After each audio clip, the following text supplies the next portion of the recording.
Hi everyone welcome you all to the channel. आज हम article 15 विषय पढ़िबा जो थरे की अछि कोन ना स्टेट काहा काहा भीतर भेदभाव करि परिबनी। देखो स्टेट काहा काहा भीतर भेदभाव करि परिबनी।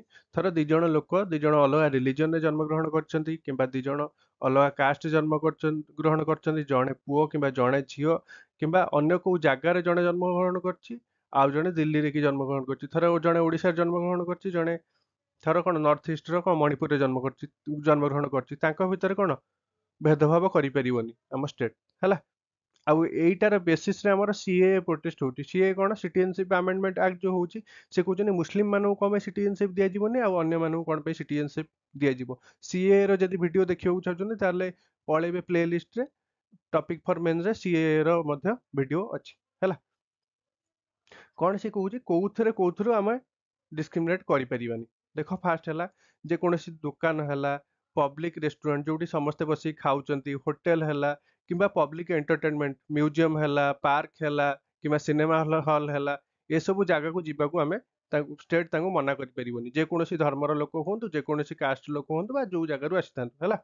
आउ कोन जो प्लेस गुड़ा जो जगह गुड़ा को स्टेट तार मैनेज करके रखी किसी स्टेट किसी पैसा दउची नहले फुल्ली फाइनेंस करके रखी से जगह कौन हो पारे वेल हो पारे टैंक हो पारे बाथिंग गार्ड्स हो पारे माने जोटी गाधेया जाती जो पोखर रे से भाया जगह तो मना करि परिबनी कि तू लो कास्ट लोक तू जाई परिबनु एटा करि हबनी हैला।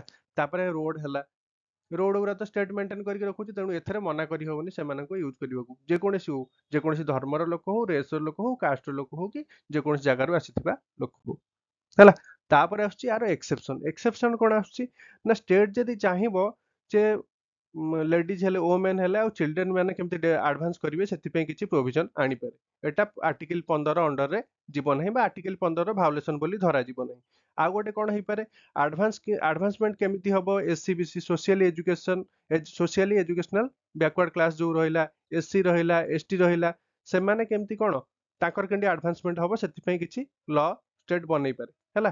तापर कोन हला एडमिशन हबो केमती एससीबीसी एससी आउ एसटी पिला मानकर जे कोनोसी एजुकेशनल इंस्टीट्यूट रे हैला सेति पे मध्य प्रोविजन करि पारे। मन रखिता ए जे कोनोसी एजुकेशनल इंस्टीट्यूट हैला प्राइवेट हेले भी से माने बाउंड कि एति की पिला एससी एसटी ओबीसी रो नबाकू एससी एसटी हैला एससीबीसी पिला को नबाकू तबे कहि परिबोन जे प्राइवेट इंस्टीट्यूट से तार नबनी से मना कर दबो। किंतु एथरे भी गोटे एक्सेप्शन अछि कोन जदि माइनॉरिटी एजुकेशनल इंस्टीट्यूट हेतिबो ताकू स्टेट बाध्य करबनी कि तमे एससीबीसी किंबा एससी किंबा एसटी पिला को नियो। माइनॉरिटी एजुकेशनल इंस्टीट्यूट कोन थर बुद्धिस्ट माने माइनॉरिटी रे अछंती हम देश रे से माने गोटे इंस्टीट्यूट ताकर एजुकेशनल इंस्टीट्यूट ओपन करछंती स्टेट कहबनी कि तम एजुकेशनल इंस्टीट्यूट रे एतिक जण ओबीसी एतिक जण एससीबीसी एतिक जण एसटी पिला को कोन एडमिशन दियो। बुझी पारलो ना एतिक थिला आर्टिकल 15 विषय रे। जदि वीडियोटा भल लागिथिबो त लाइक शेयर सब्सक्राइब करियो भूलबी। तो थैंक्स फॉर वाचिंग।